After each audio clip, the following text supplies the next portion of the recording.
Morning, everyone. Thanks for that. So, I don't know, I don't have a picture, but it would be worth 1,000 words if I showed you what Andrew actually looked like when I ran into him at the Times Square substation on New Year's Eve. I walked in and I said, I thought I was wet.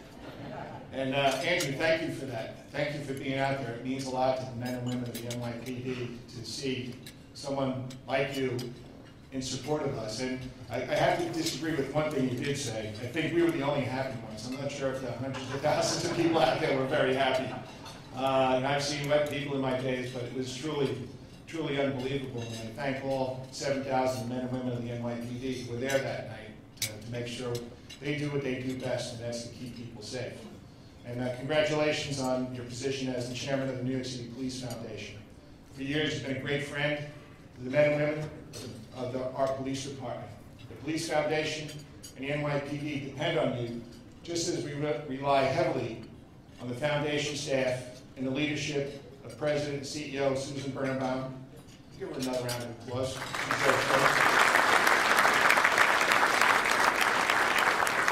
And Executive Director Greg Roberts.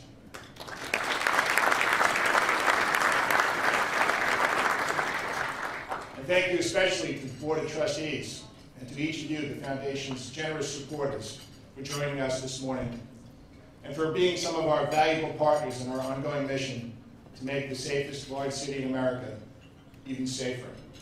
The collaboration between the NYPD and the Independent Police Foundation has proven effective for more than 4 decades. And our work has ushered in an era of unprecedented public safety in New York City. By making our city's security a priority, each of you has played a vital role in this success, and all New Yorkers are grateful for your support. I'd also like to acknowledge here with us today, it was not acknowledged already, but always worthy of at least one round of applause, that's Bill Bratton. Can we give Bill a big round of applause?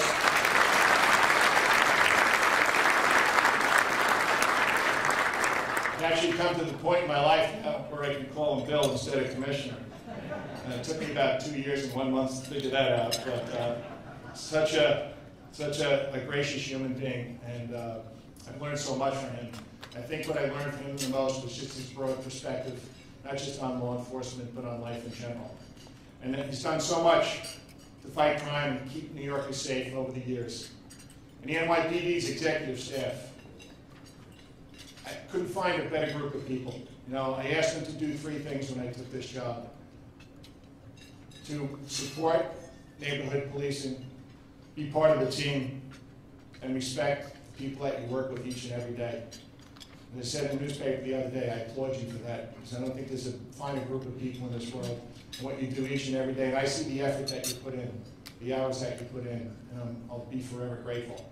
It says here to please stand and be acknowledged, but you don't have to do that, because I know you do this job with great humility, so thank you for that. But we can give them a round of applause.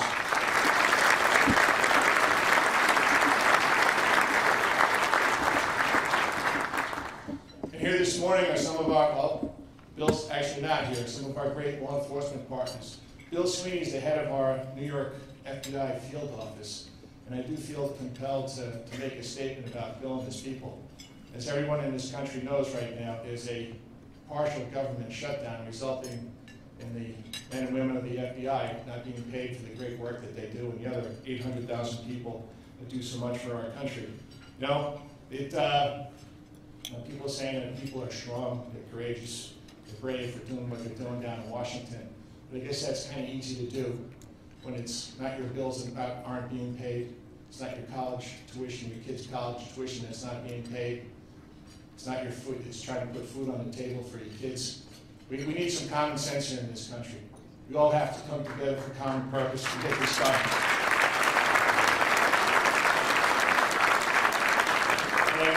I do try to stay in my lane, but I think this is coming into my lane, because now we're talking about impacting the safety of our city, the safety of our state, and the safety of our country.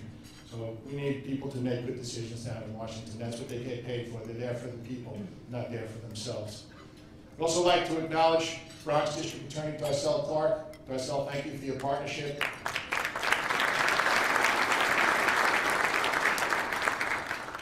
think she's here, New York City Special Narcotics Prosecutor, Bridget Brennan. Bridget, thank you. City Council members Donovan Richards and Vanessa Gibson, hopefully they're here. All right. So Donovan, I'm going to make a statement here right now, and I know it's true. Thank you for being you and Vanessa for being strong supporters of the NYPD, and thank you for being here. Can we give them another round of applause? And that has nothing to do with the fact that the preliminary budget hearings are coming up in March. Maybe a little bit. New York's crime reductions are due to the hard work of every member of the NYPD and all of our partners. And these are just some of the leaders who have the vision and ability to help make and keep New York City the safest big city in the United States through an effective and constitutional criminal justice system. While I'm naming some names here, I want to point out a special member of our NYPD team who has done tremendous work in her time with us. Susan Herman, our Deputy Commissioner for Collaborative Policing, will leave us less than 2 weeks from now to become a senior advisor to Mayor Bill de Blasio. She'll be managing the Office of Thrive NYC and overseeing the continued integration of Thrive's mental health programs throughout city agencies. Susan has dedicated her career at the NYPD to bringing people together from different backgrounds to achieve a common purpose. In fact, Susan and her staff developed a booklet each of you received when you walked in here this morning, which details the 101 ways the NYPD has improved our response to victims of crimes over the past few years. I can think of no better person to now spearhead Thrive NYC's urgent mission. So I want to say congratulations and thank you, Susan Herman. Give her a round of applause, please.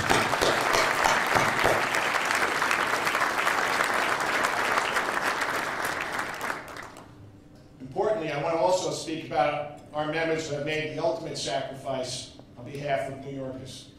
All were killed while doing, or in the aftermath of doing, what we asked of them. We asked them to fight crime and keep people safe. There's no more selfless act than that. What they have done for our city and what our line of duty families continue to endure will never be forgotten by any one of us. In 2019, with every New Yorker entitled to safety, I believe the NYPD is at a turning point. A moment of opportunity never seen before in this city. We stand on the threshold of taking our nation's safest big city and making it safe on every block, on every street, in every neighborhood. A city where every neighborhood is as important as every other. Where every child can grow up free of the threat of crime and also free of the appeal of crime. We can now do this because neighborhood policing has been institutionalized in every precinct and every housing command. And as of this month, 3/4 of all transit districts, the rest of them will be coming in the spring. You don't think that makes sense, though, to do neighborhood policing in transit districts, but it does. And I think it took a while for that to dawn on me. Everybody uses the same train station every day going to and from work. So why not have neighborhood policing there? Why not have the same cops there each and every day? They know the conditions, they inspect the post. I don't think there's anything more vital to the lifeblood of this city than the New York City transit system. So Eddie Delatorre, thank you for pushing that idea forward, and thanking you for bringing it to fruition, hopefully pretty soon. Thanks.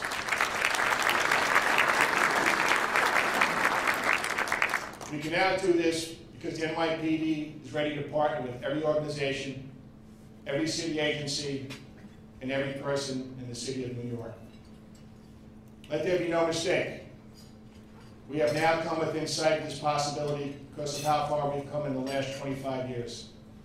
And 2018 was a major milestone in this history. It makes the next level of policing possible. In 2018, as you know, New York City experienced another remarkable year in reducing violence and property crime.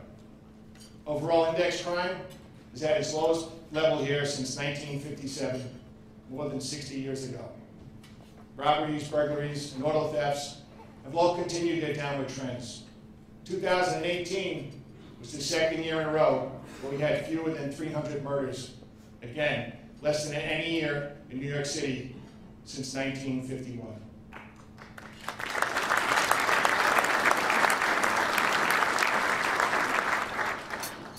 1951, there were half a million fewer people in this great city. Our current murder rate of 3.4 per 100,000 residents is among the lowest in the nation.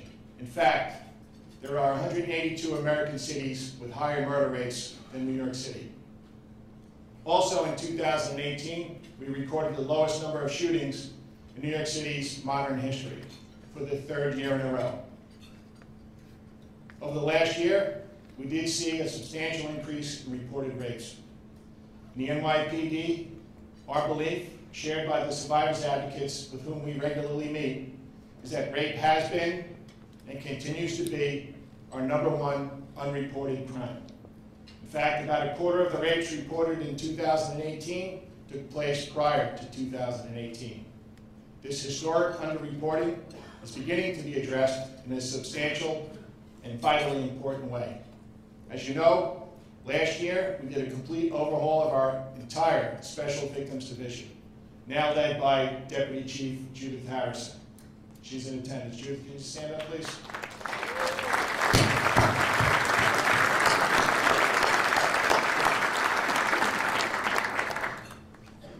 I don't believe I called you Judith. It's Judy, right? Whatever you want, sir. Okay. Okay. We're renovating facilities, getting more highly trained personnel, and fine-tuning our response to survivors of these horrific crimes to make sure we provide every service and every comfort they need, including placing victim advocates inside every police station throughout the city. And our special victims detectives are working to fully investigate both past and current year sex assaults with a thoroughness and sensitivity that provides all survivors with empathy, closure, and justice. The NYPD will never rest in our determination to drive down the crime of rape, one of the most heinous of all crimes. And we therefore will never stop looking for ways to innovate and improve our practices in this area.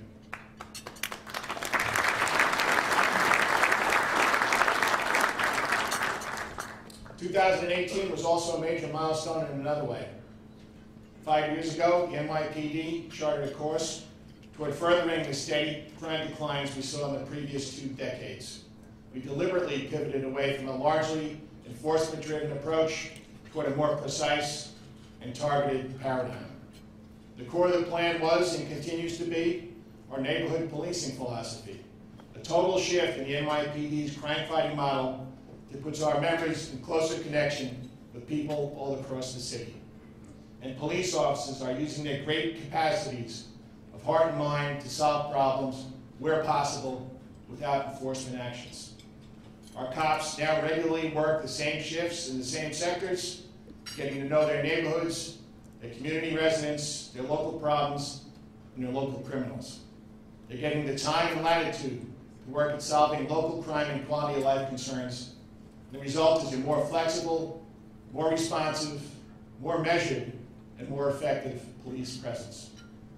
Investigations are also more focused, with patrol cops playing an expanded role in gathering evidence and information, and precinct detective squads working in closer coordination with specialty squads like gang and narco to bring in more and better cases against violent criminals. And because we involve our prosecutors from the outset, we're able to pre-indict many offenders before they're arrested, charge them appropriately, and see their cases through to meaningful prison sentences. We also support our new approach with major improvements in training and technology, all implemented in the past 5 years. Perhaps most importantly, we decentralized and democratized technology and data access in the department, equipping all officers with smartphones that connect them to databases, to the public, and to each other. We have gone from cops who didn't have email addresses, believe it or not, or any other way than face-to-face or police radio to communicate in the field, to officers who now have instant access to a wide range of information and functionalities, and regularly share their cell numbers and email addresses with local residents and businesses.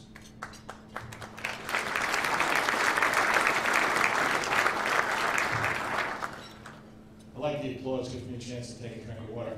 Keep that up. Thank you. Thank you, Tony. You're the best. The short-term results are in, and unlike a lot of 5-year plans in world history, ours actually worked. You're supposed to laugh. That's the only joke we run into this. Where's Monahan? Another joke that didn't work. All right. Neighborhood policing has pushed both crime and enforcement down substantially. Overall crime declined by 14.2% and murders by 11.9%. Shooting incidents are down 31%.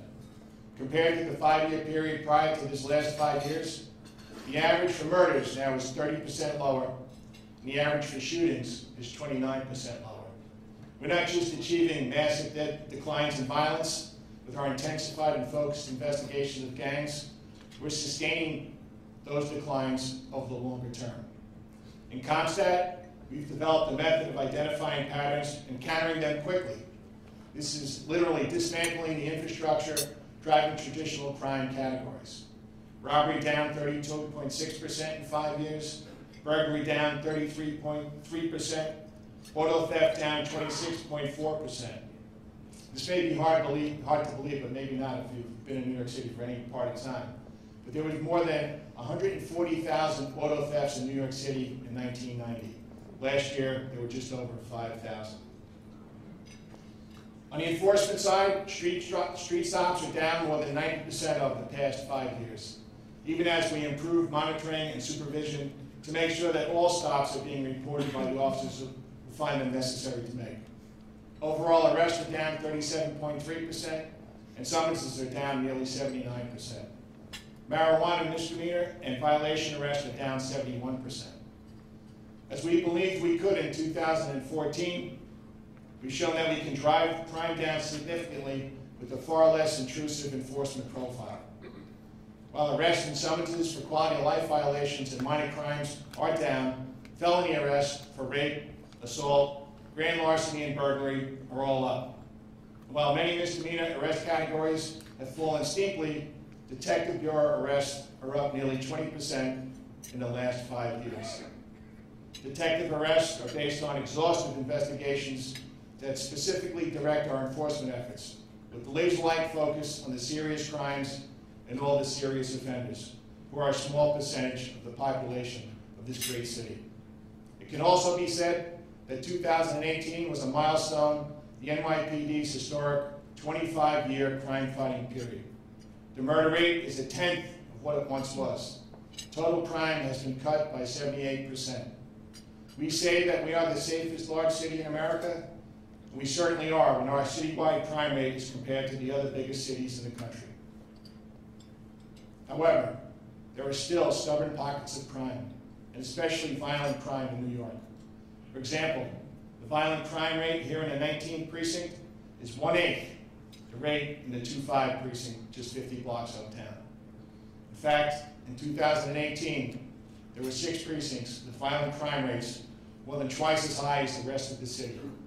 The 4-0 precinct in the Bronx had the highest overall rate, including the 2nd highest robbery rate and the 3rd highest assault rate.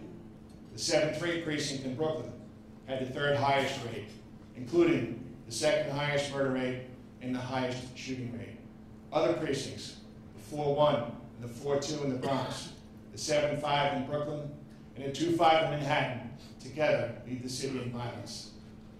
Let me be clear, even these 6 precincts have seen huge drops in violent crimes since the early 1990s.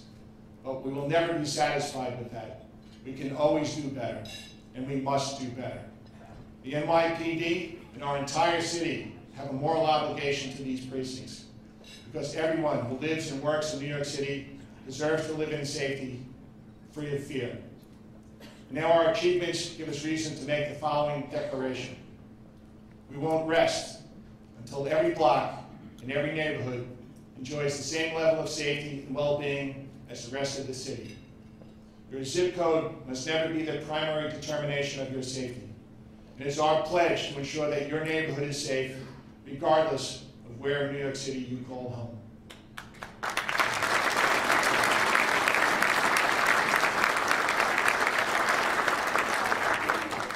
This is our job, and we owe it to every single New Yorker. But this job can only be accomplished in partnership with the rest of the city, inside and outside of government. The more than 4-decade partnership between the NYPD and the New York City Police Foundation is an example of all the partnerships we must now bring to full fruition.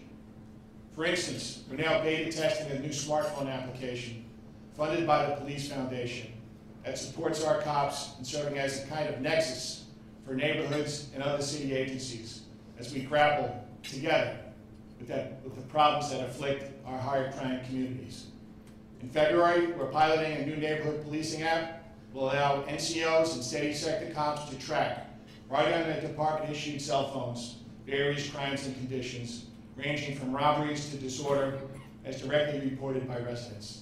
Each quality of life concern will contain a brief description, a location, and a due date, ensuring that all complaints are handled effectively and in a timely manner.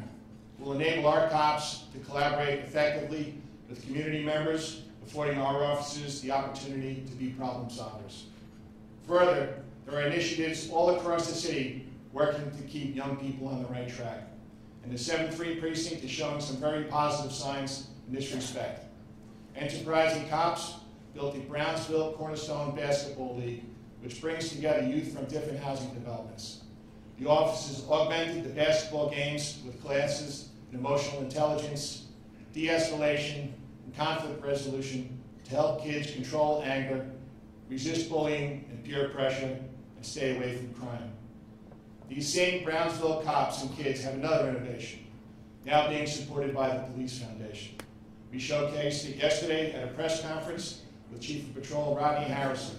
It teaches emotional intelligence through the use of virtual reality technology. Young people are working with police officers to craft virtual reality scenarios, writing and acting together, that realistically explore the relationships between cops and kids on the street. Cops and kids are learning from each other. They're building trust and strengthening these all-important relationships. At the end of the day, it's old-fashioned communication, greatly enhanced by cutting-edge technology. And with the Foundation's help, it's expanding to 20 precincts throughout the 5 boroughs in the very near future. I want to recognize the cops I've just been talking about and some of the kids who are benefiting from these fresh ideas. Captain Joe Griffith, Detective Jason Anna Zagasti, I think I got that right, police officers Jaron Zhang and Joseph Galata, along with the kids, Jacob Martinez, Brian Skerritt, D'Angelo Isaac, John Negron, and Hassan Schweik. Please, all of you, stand up and be recognized.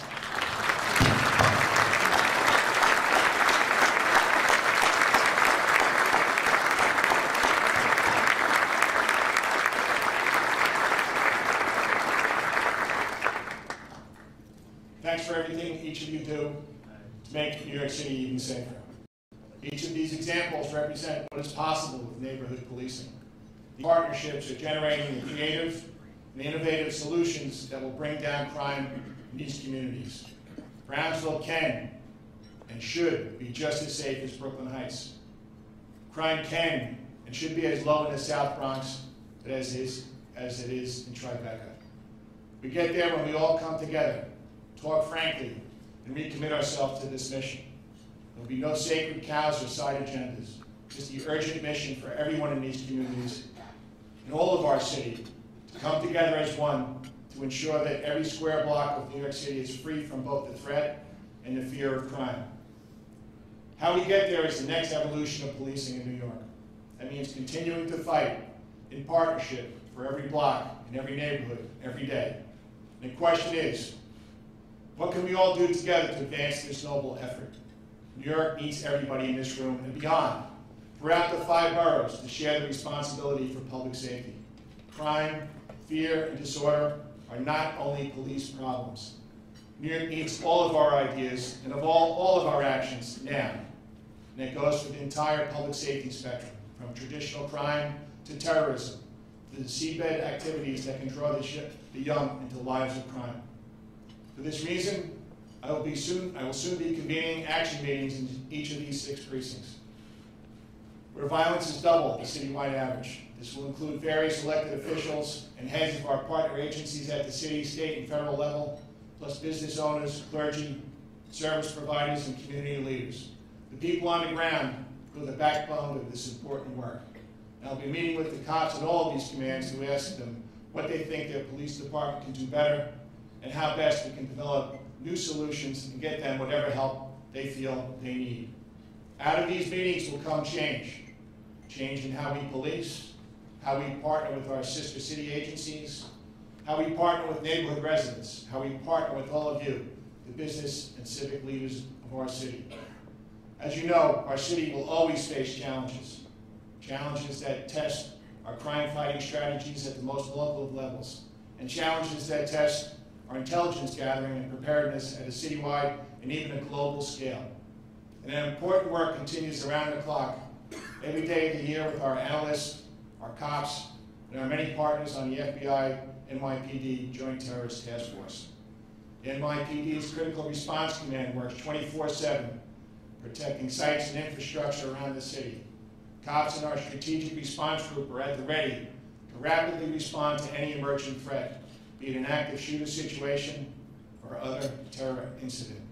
Along with our elite emergency service unit, they're all informed by our first-rate intelligence bureau, which continues to be the industry leader in detecting, deciphering, and responding to an always fluid threat stream. Supporting these efforts in a way that is unique to the NYPD, unlike any other police department in the world, is our International Liaison Program, funded by the Police Foundation. This initiative has allowed the NYPD to embed seasoned investigators with law enforcement agencies in more than a dozen cities across the globe. This enables the NYPD to react to situations that are unfolding in real time and to catch bad guys anywhere in the world. How'd you get here so fast? Those were James Curry's first words when NYPD Sergeant Edward Lee walked into a room to interview him at a Bangkok airport in August. Stationed in Singapore, Sergeant Lee is part of a counterterrorism intelligence network that proved critical to Mr. Curry's capture when he fled New York City a day after his infant son was discovered floating lifeless in the East River. As I said earlier, this is a new era.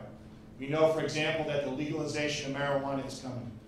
We need to determine how and when laws about use and possession are enforced. There are issues surrounding home cultivation, driving while impaired because there is currently no instant test for marijuana levels in the human body.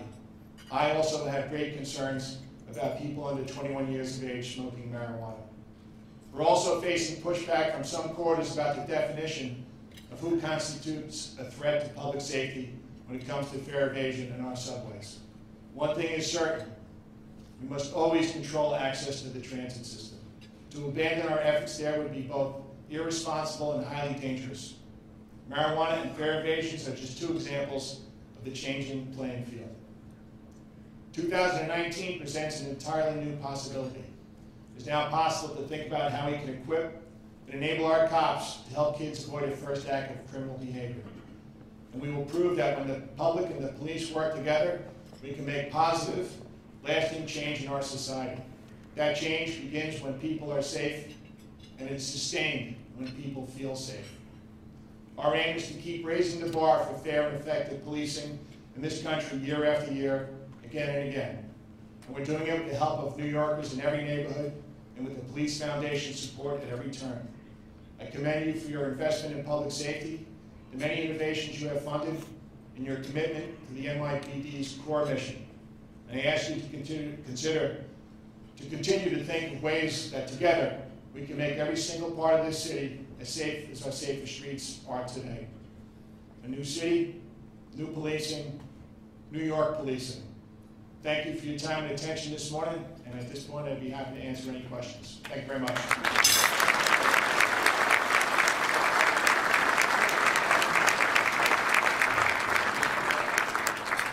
We're going to reintroduce Mr. Tisch to come up, and we have James, Andrew, right there in the middle of the room, walking around with a microphone. So please raise your hand, and James will get over to you and speak directly into the mic so we can hear it up on the stage. James, to your left, I think the first question. morning. There's been a lot of talk about the community policing. How do you know that program is successful? So there's a couple different ways. The first way that I know that it's successful, that crime continues to go down. And I think no one in New York City has an expectation that at this point crime will go up. There's some other metrics that we're looking at. You know, I go out to all the communities in New York City and getting real positive feedback from community members, getting great feedback from our police officers, and as I say, crime continues to go down. We just entered into a contract with Rand Corporation. We're going to do an official research to make sure that we're moving in the right direction here. So it's, you can tell just by the spirit of New York, and if you come to community meetings anywhere in the 5 boroughs, you'll see that it's a real positive impact. You got Mike coming your way in a second. Yeah, but then they can't hear you in the back. I can almost see you with the lights. Okay. Hi, it's Kathy Wild.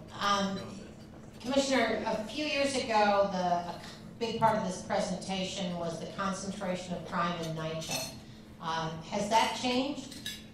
No, it hasn't. As a matter of fact, we have neighborhood policing now in all of our police service areas. That's police department, part of the police department that covers the housing developments.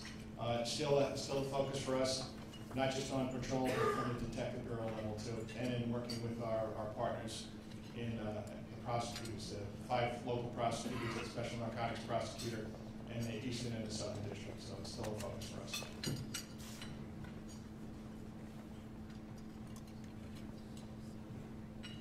Hi, Commissioner. Jason Fine. Hi, Jason. First, thank you so much for sticking with this job for so long. I hope you stick with it for quite a while. You're a credit to the people in New York and to the department. So thank you very much.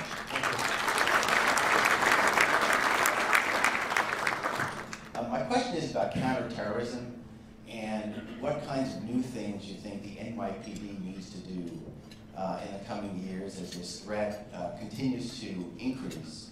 And also recognizing that the city has tended to take its own leadership on some of these key issues in defending itself, like with counterterrorism. The feds certainly do a lot, but the decision was made quite a while ago that the city had to set up its own defenses and overseas officers and deputy commissioners around counterterrorism. And cybersecurity, there's also a particular threat to the NYPD, the city government, and important institutions in the city. And so where do you think the NYPD is going with cybersecurity? Let me just talk about counterterrorism in general. So obviously Commissioner Kelly did a great thing back in 2001, standing up counterterrorism and increasing the assets into the Intelligence Bureau. We're lucky enough that John Miller stayed on after Commissioner Bratton, and he's got 2 great chiefs, Jimmy Waters and Tom Galati. This is, I guess, Commissioner Bratton spoke about this. I know Commissioner Kelly spoke about this, about how much time terrorism actually occupies in our day. The threat is real, absolutely. And I think, in the beginning, in 2001, from, I don't know to what point, maybe we did have the lead, but it is absolutely a true partnership now. And I wish Bill was here so I could thank him in person and the other over 40+ agencies that are in our Joint Terrorist Task Force. And we have the NYPD in our Intelligence Bureau. We have the cybersecurity unit that I get briefed on periodically. Those threats are real too. So this is something that's going to continue to become more and more of a focus in the NYPD as the years go on. But I think the Police Foundation support with the International Liaison Program, we just have to speak about that once again. Anything that happens overseas, and we have to be concerned about everything that happens in the world, not just what happens in New York City. We get that information back in real time.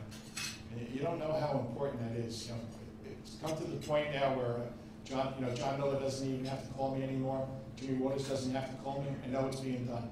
And it's so important to have the men and women of the Critical Response Command, SRG, and of course our brave men and women in ESU. So thanks for that question, Jason. It's going to continue to become more and more of a focus for the NYPD. Think we have somebody in the back? There's a long run back there. No, right here. Okay. Karen Dennis, President for the Police Community Council for the PSA 9. Speaking in relation to the comments she made about NYCHA. One of the things that we wanted to look at as far as our council and what we do to work with police community engagement is better communication. A lot of the residents that live in public housing, although a lot of us have technology that we can use, some of them don't. Some of them don't have outlets of communication.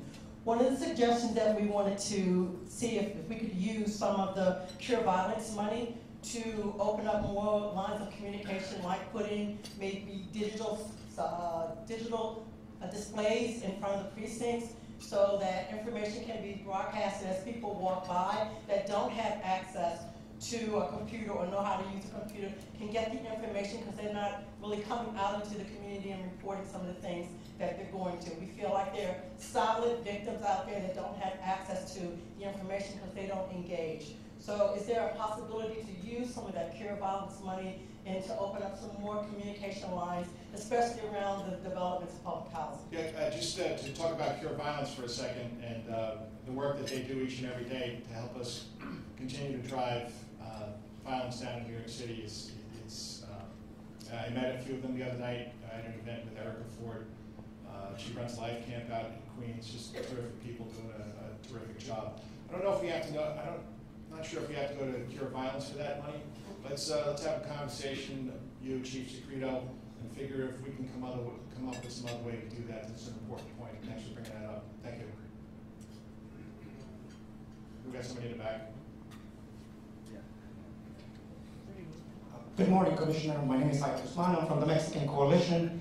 And these are great achievements, certainly a testament to the extraordinary police department that you lead. I like your community initiatives with regard to making sure that the police department is a reflection of the community they serve. What are you doing to encourage or get more police officers to be a reflection of the Mexican community? I understand there's less than 100 police officers in your force that are of Mexican descent. And when we're talking that the Mexican community is the third largest in the city, for us to have 100 police officers to be a reflection of our community, leaves space for us to wonder what are some of the efforts that you will be making to include or work to get more police officers to look like. Yeah, I think that's something that has to be done person to person. I know Milda Hoffman, our Chief of Community Affairs, is doing a tremendous amount of outreach. That's something so whenever I speak, I always say there's a lot of things the NYPD does well. There's two things that I don't think that we do well. And that's talk about our disciplinary system and talk about the diversity of this great police department now. We are a majority minority police department. I'm not sure if many people realize that. And we'll definitely partner with you to make sure that we increase the number of Mexicans in the New York City Police Department. Because we talk about building trust all the time. And how do you build trust? You build trust, one of the ways is to make sure that you have a police department that reflects the great diversity of this great city. So thank you.